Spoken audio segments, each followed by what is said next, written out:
I fell off into the sleep, and all of a sudden I had what I call a night vision.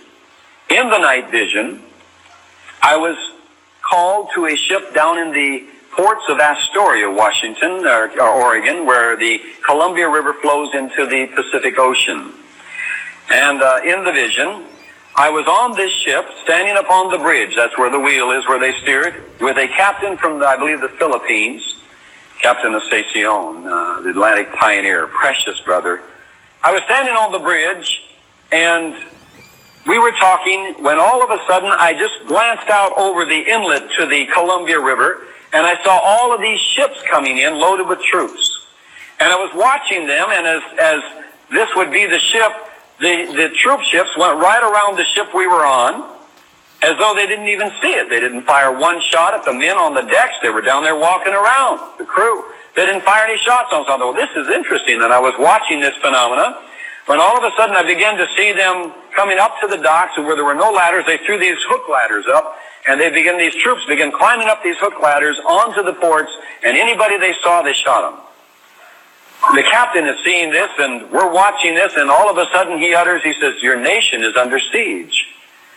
And I said, "Yes, it is, but look at this. This is different." And about that time we were looking over the bow of the ship, and underneath the docks came out these World War II vintage of planes, American planes with the star on them and the flag the way they are, the old World War II vintage.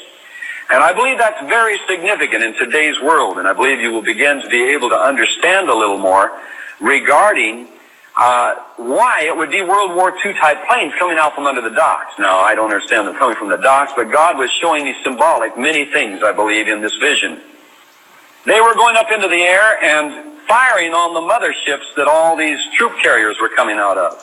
And I saw a couple of them hit and go down, and I'm watching this war literally take place. I'm hearing the screams of the people of the city of Astoria screaming as these troops are running through the streets and ousting people out of the houses and just shooting. And I don't see anybody, any military coming to return the fire. It's as though we have no defense. And I'm looking at these troops, and all of a sudden I begin to realize these are Chinese. What are they doing here? And that was the end of the vision, when I recognized they were Chinese. But in the observations, they literally ran right around our gangplank, even on the docks. They didn't even see the gangplank. And that was the first vision that God gave me, to begin to show me some of the things that were coming, and to begin to bring my spirit aware and alert. And I remember that night, I got up and I began to walk the floor. My wife hadn't come to bed yet. And I got up and was walking the floor when she came up to go to bed. And she said, "What is it?" And I told her the vision, the night vision I had. So that was the first vision I put on the shelf.